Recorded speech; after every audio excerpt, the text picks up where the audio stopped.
Okay बच्चों, तो Newton laws of motion का जो न्यूटन का फर्स्ट लॉ है, हम क्या पढ़ने जा रहे हैं? न्यूटन का फर्स्ट लॉ। ठीक है, तो इसमें क्या पढ़ेंगे हम? न्यूटन का फर्स्ट लॉ ये कहता है बेटा, न्यूटन का फर्स्ट लॉ ये कहता है इफ अ बॉडी और system of body is in a state of rest or in uniform motion, it will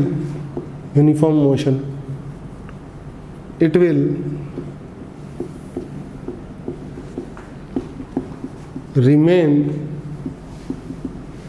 in state of rest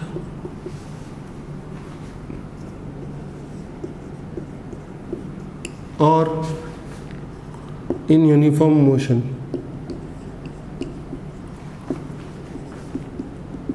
until unless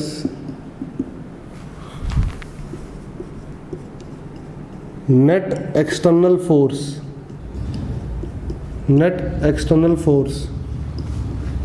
will applied on it। सभी बच्चे इसको जानते हैं ये क्या है, सभी बच्चे 9th-10th में इसको पढ़ भी चुके हैं। ठीक है ना, मैं आपको बता देता हूँ हो क्या रहा है बेटा, ध्यान से सुनेंगे सभी बच्चे।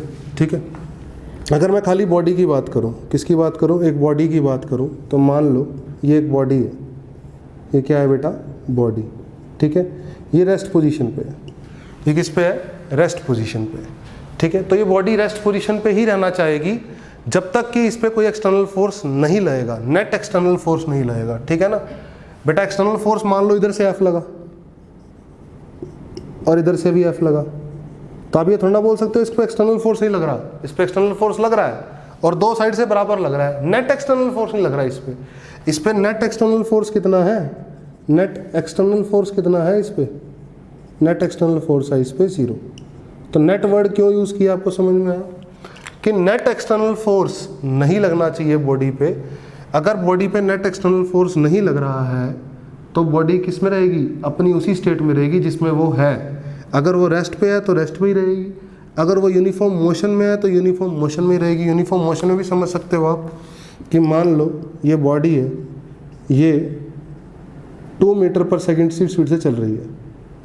ठीक है, तो अगर इस पर कोई एक्सटर्नल फोर्स नहीं लगेगा, नेट एक्सटर्नल फोर्स अगर इस पर कोई नहीं लगेगा तो ये बॉडी जिंदगी भर 2 मीटर पर सेकेंड से ही चलती हुई नजर आएगी। कभी भी ऐसा नहीं होगा कि इसकी स्पीड 1 मीटर पर सेकंड हो जाए, कभी भी ऐसा नहीं होगा कि इसकी स्पीड 3 मीटर पर सेकंड हो जाए, इसकी स्पीड 2 मीटर पर सेकंड ही रहेगी। ठीक है, अगर कुछ बच्चों के दिमाग में ये आ रहा है कि सर अगर मैं एक ब्लॉक को वेलोसिटी प्रोवाइड कर देता हूँ, मान लो इसको 2 मीटर पर सेकंड प्रोवाइड कर दी, तो रियल लाइफ में तो हम देखते हैं थोड़ी देर बाद रुक जाता है। रियल लाइफ में तो हम देखते हैं सर कि थोड़ी देर बाद रुक जाता है, तो वहाँ पे कैसे रुक जाता है? अगर आप कह रहे हो कि 2 मीटर पर सेकंड से ही चलता रहेगा, वहाँ पर बेटा फ्रिक्शन आ जाती है पिक्चर में। रियल लाइफ में फ्रिक्शन होती है। रियल लाइफ में क्या होती है? फ्रिक्शन होती है जो इसके मोशन को अपोज करती है। देखो ध्यान से, ये ग्राउंड है जिसके ऊपर चल रहा था ये, तो रियल लाइफ में क्या होता है? ग्राउंड इसको फ्रिक्शन प्रोवाइड करता है पीछे की तरफ। ठीक है, तो क्या इस बॉडी पे नेट फोर्स 0 है? ना, इस बॉडी पे नेट फोर्स 0 नहीं है।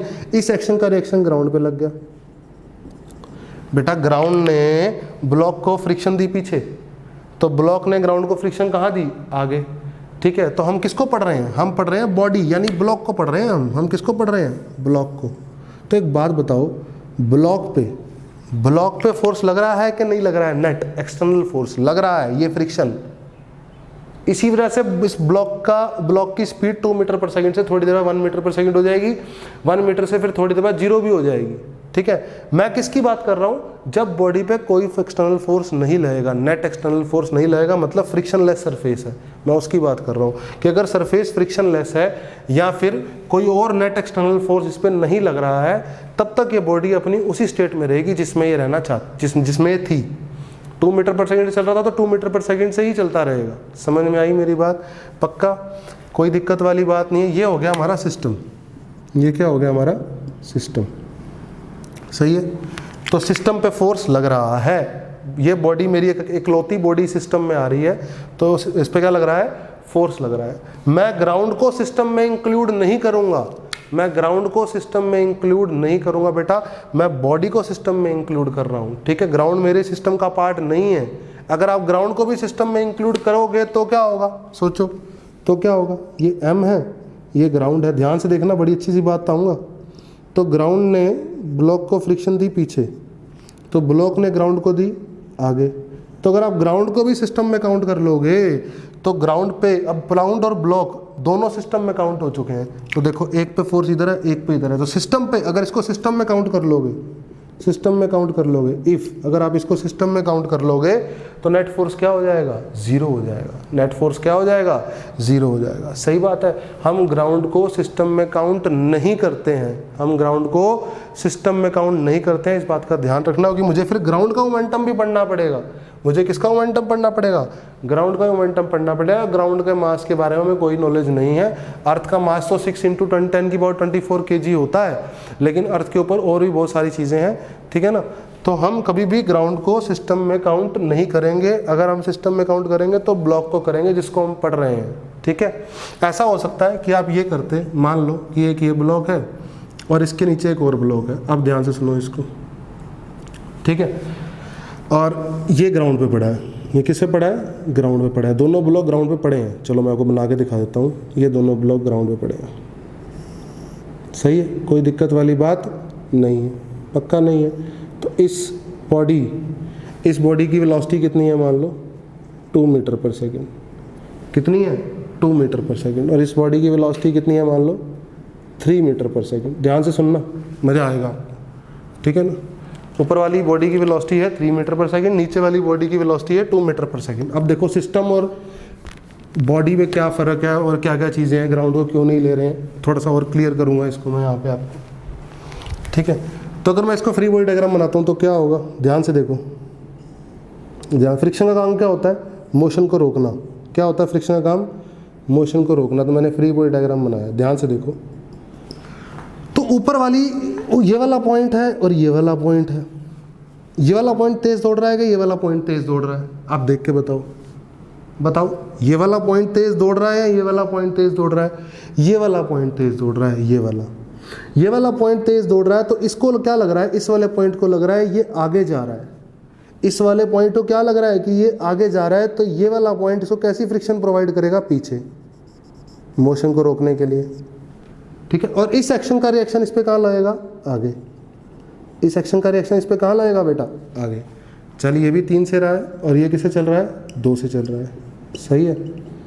अगर अब आप सिस्टम की बात करो, देखो अगर आप सिस्टम में पहली बॉडी को काउंट करते, अगर आप सिस्टम में पहली बॉडी को काउंट करते तो क्या आता, पहली बॉडी का मोमेंटम चेंज होगा या नहीं होगा।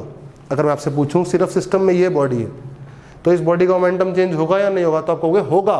क्यों, क्योंकि इस पे फोर्स लग रहा है सर, इस बॉडी पे क्या लग रहा है, फोर्स लग रहा है। सही बात है। इंडिविजुअल नीचे वाली बॉडी का मोमेंटम चेंज होगा कि नहीं होगा, बिल्कुल होगा। क्यों होगा, क्योंकि नीचे वाली बॉडी पे भी फोर्स लग रहा है सर, बिल्कुल सही बात है। ऊपर वाली बॉडी का मोमेंटम चेंज होगा, सत्य वचन। नीचे वाली बॉडी का मोमेंटम चेंज होगा, सत्य वचन। अगर मैं सिस्टम में इन दोनों बॉडी को काउंट करता तो, अब ध्यान से सुनो, इस पे फ्रिक्शन लग गई इधर और एक ये ब्लॉक है, इस पे फ्रिक्शन लग गई इधर, ऐसे ही तो है ना बेटा। ये देखो ये चल रही है 2 मीटर पर सेकेंड से, ऊपर वाली बॉडी चल रही है 3 मीटर पर सेकेंड से। अगर मैं सिस्टम में इन दोनों बॉडी को काउंट करता, ये मेरा सिस्टम होता, तो क्या इस सिस्टम पे फोर्स लग रहा है, नहीं, क्योंकि सिस्टम के अंदर दोनों काउंट है। तो एक फोर्स अगर पीछे है तो एक फोर्स आगे भी है बेटा। मेरे सिस्टम में मैं दोनों बॉडी काउंट कर रहा हूँ, यहाँ पे मैं यहाँ पे क्या कर रहा हूँ, दोनों बॉडी काउंट कर रहा हूँ। तो एक फोर्स अगर पीछे है तो एक फोर्स आगे भी है। नेट फोर्स इस केस में नेट फोर्स 0 है, इस केस में नेट फोर्स 0 है। इस केस में सिस्टम का मोमेंटम नहीं बदलेगा, इस केस में सिस्टम का मोमेंटम नहीं बदलेगा। जिस मोशन से ये सिस्टम चल रहा है उसी मोशन से चलता रहेगा। समझ में आ रही है, सिस्टम का मोमेंटम नहीं बदलेगा बेटा। जब भी किसी बॉडी पे एक्सटर्नल फोर्स लगता है तो वो एक्सटर्नल फोर्स से करता है, मोमेंटम को चेंज कराता है। आपने ऐसा न्यूटन के सेकंड लॉ ऑफ मोशन में सुना भी होगा, मैं आपको पढ़ाऊंगा भी अभी, ठीक है ना। लेकिन यहाँ पर क्या है, अगर मैं देखूँ इस बॉडी का मोमेंटम चेंज हो रहा है, इस बॉडी का मोमेंटम चेंज हो रहा है, लेकिन सिस्टम का मोमेंटम चेंज नहीं हो रहा है, बिल्कुल भी नहीं हो रहा है। अगर मैं बोलूँ तो इसका मास मान लो m1 है, इसका मान लो m2 है, इसका मान लो m1 है, इसका मान लो m2 है, ठीक है। ये हमारी इनिशियल सिचुएशंस हैं। थोड़ी देर बाद अगर मैं देखता हूँ तो ऊपर वाली बॉडी की स्पीड हो जाती है मान लो v1 और नीचे वाली बॉडी की स्पीड हो जाती है मान लो v2। बदलेगी स्पीड, क्यों बदलेगी? दोनों बॉडी की स्पीड क्यों बदलेगी? क्योंकि दोनों बॉडी पे इंडिविजुअल फोर्स लग रहा है। इसकी स्पीड कम होगी क्योंकि पीछे फोर्स लग रहा है, इसकी स्पीड ज़्यादा होगी 2 से क्योंकि आगे फोर्स लग रहा है। आपको समझ में आ रही है मेरी बात? ये v1 3 से क्या होगा? कम। ये v2 2 से क्या होगा? ज़्यादा। समझ में आ रही है मेरी बात? बिल्कुल सत्य वचन है। तो बॉडी का मोमेंटम चेंज हो रहा है लेकिन सिस्टम का मोमेंटम चेंज नहीं हो रहा है। सिस्टम का पहले मोमेंटम कितना था? m1 × 3 मास × वेलोसिटी। अरे मोमेंटम क्या होता है बेटा? मोमेंटम मास × वेलोसिटी होता है ना। तो पहले मोमेंटम कितना था? m1 × 3। अब मोमेंटम और कितना था? m2 × 2। सही है। ये क्या था? Initial momentum. किसका? सिस्टम का। किसका? सिस्टम का। सही बात है, पक्का। क्या कोई एक्सटर्नल फोर्स लग रहा है सिस्टम पे? सिस्टम पे कोई एक्सटर्नल फोर्स लग रहा है? नहीं लग रहा है। सिस्टम पे तो नेट फोर्स क्या है? 0 है। सिस्टम पे नेट फोर्स क्या है? 0 है।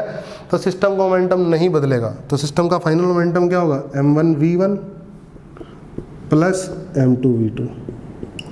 ये क्या होगा? फाइनल मोमेंटम सिस्टम का। आपको समझ में आ रहा है? सिस्टम क्या होता है और बॉडी क्या होती है? सही बात है, सही है। अब अगर मैं बोलूं कि बॉडी का मोमेंटम चेंज होगा, मैं बोलूं m1 × 3, ये किसका मोमेंटम है? बॉडी का। और बॉडी का फाइनल मोमेंटम कितना है? m1 × v1। तो ये गलत बात होगी, ये बराबर बिल्कुल भी नहीं है।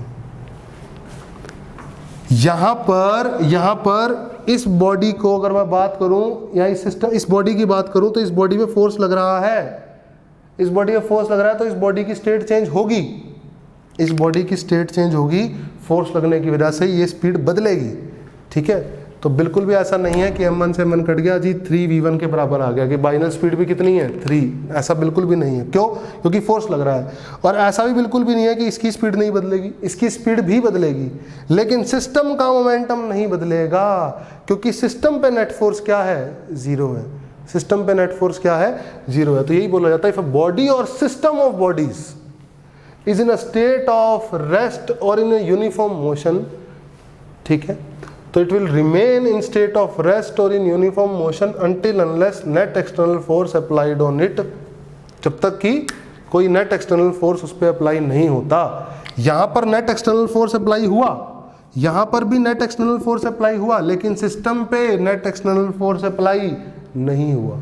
समझ में आया सिस्टम क्या होता है? बोलो।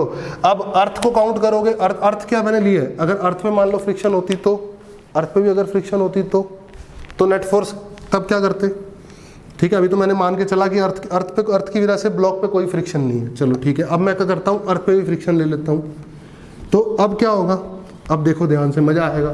और बढ़िया बात बताऊंगा, देखो और बढ़िया बात बताऊंगा। अब मैंने अर्थ को भी काउंट कर लिया। ये देखो इधर सुनो, मान लो ये m1 बॉडी ये किससे चल रही थी? 2 मीटर पर सेकंड से, 3 से सॉरी, है ना।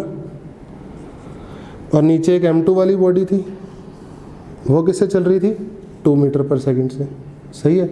इसके नीचे कौन था? इसके नीचे क्या थी? धरती, ग्राउंड। क्या था? ग्राउंड।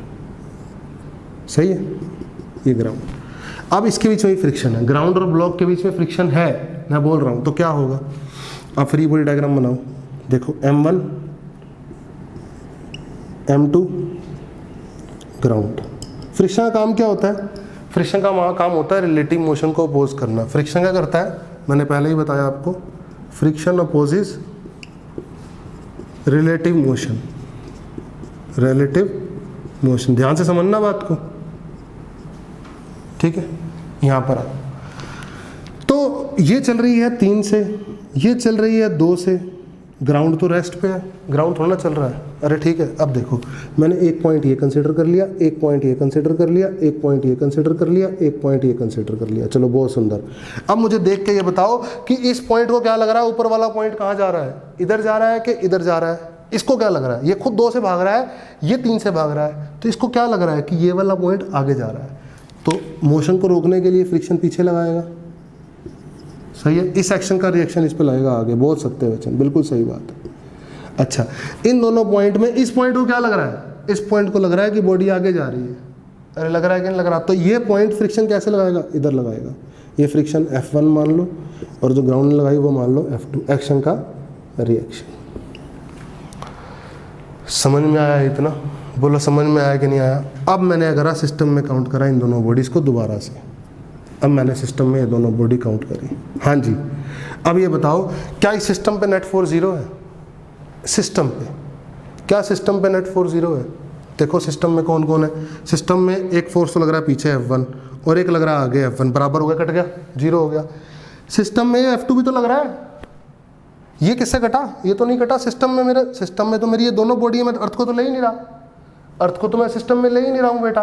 तो सिस्टम में मेरी ये दोनों बॉडीज हैं, तो ये दोनों तो कट गए, ये तो बच गया।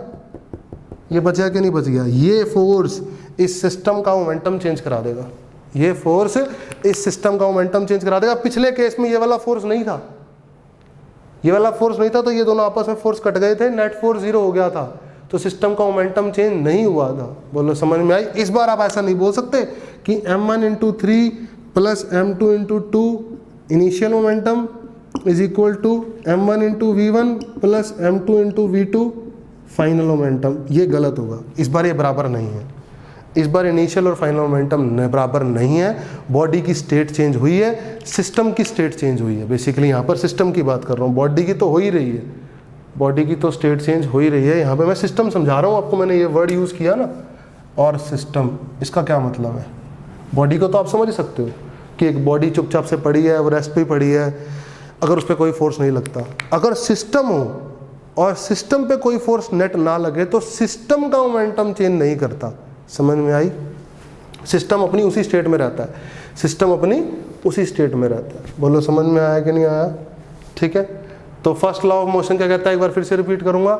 इफ अ बॉडी और system of bodies is in a state of rest या फिर uniform motion, it will continue to remain in state of rest और in uniform motion until unless net external force will applied on it. Here these frictions will behave as net external force. Here this friction will behave as net external force on what? System. These friction will also external force, but net of these friction is what? 0. क्योंकि एक friction पीछे एक friction आगे, 0 हो गई। समझ? लेकिन ये फ्रिक्शन नहीं कट रही किसी से, ये फ्रिक्शन कटेगी ग्राउंड से। अब ग्राउंड को मैं सिस्टम में ले नहीं रहा हूँ, ग्राउंड को मैं सिस्टम में काउंट नहीं कर रहा हूँ। समझ में आई? तो this is all on Newton's first law of motion.